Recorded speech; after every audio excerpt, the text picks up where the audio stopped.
ပေါ့နော်သူကသူချင်းဆိုတော့အကနေပြီးတော့အကုန်လုံးကအဲ့လိုမျိုးဝိုင်းပြီးတော့ ဝင်ရစီလေးဝင်ရစီလေးဝင်ရရမယ်စီလေးဒီရမယ်ဒီကြစီလို့ရောရမယ်နော် သူဆိုတော့ကောင်ကကြောက်နေတဲ့အချိန်မှာနှမ်းမှန်နေပြီးတော့ဘယ်လိုပြောရမလဲဆိုဝင်ပြီးတော့နားလိုက်တယ်ပေါ့နော်သူကပြောချင်တဲ့ message ရတာ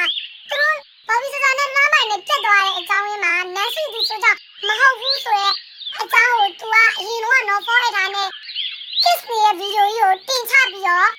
ခွားကြီးနဲ့စီဆိုကာဝါလုပ်ပေးခဲ့ပေါ့နော်သူကြီးစစ်တပ်မှုပေါ့နော်ပြောရမယ်ဆိုရင်တော့အခုကလည်းနော်ဘောရတာနဲ့လက်မိုင်နဲ့လည်းပြတ်သွားတော့ပါပြီပြတ်သွားလို့ပဲလက်မိုင်ကလည်းအဲ့လိုမျိုး video ကြီးကိုတင်လိုက်တာပေါ့နော်အခုလက်ရှိမှာ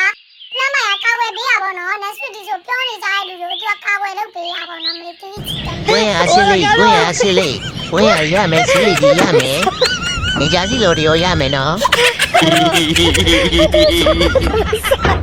အဲ့ဘွားချစ်စင်အချင်းချုပ်ကိုငါပြောပြမယ်နော်ပထမကဘော်ဘီဆဆာကနေပြီးတော့ဘာလဲနာမည်တက်ပြောပိုင်ခွင့်မရှိဆိုပြီးတချင်းတင်လိုက်တယ်အဲ့ဒီအချိန်မှာလွှမ်းမိုင်ကနေပြီးတော့လွှမ်းမိုင်အကောင့်နဲ့ဟိုဘွားတော့ကလာပြီးတော့ comment မှတ်လိုက်တယ်တစ်တစ်စာမင်းသမီးနာမည်လေးလုံးနဲ့စနိုက်ကြော်တာဘော်လွှမ်းမိုင်ကိုစနိုက်ကြော်တာဘယ်သူလဲဆိုပြီးတော့လာမှတ်လိုက်တယ်အဲ့ဒီအချိန်မှာလွှမ်းမိုင်ကနေပြီးသူ့ရဲ့အကောင့်ကနေပြီးစာရှင်းကန်လိုက်တယ်ပေါ့နော်နှစ်နှစ်ကျော်လုံးပြီးခံလာအစဲခံလာတော့ပြင်နေဘာညာတရကားဆိုပြီးတော့စာရှင်းကန်လိုက်တယ်အမေစာဘူးဒီမှာတော့အကောင့်ကနေပြီးတော့ကျန်လာနေလာဆိုတော့မဖို့အခါနဲ့လမ်းပိုင်းနဲ့နားနေပြီးတော့တက်ချလာတော့တင်မောင်တဲ့အကောင့်မှာပေါ့နော်အဲ့မှာစာရှင်းပြီးတော့အကုန်လုံးရှင်းကြရမှာဘာကြီးပေါ်လာလဲဆိုတော့လမ်းပိုင်းနဲ့တော့ဖို့အခါက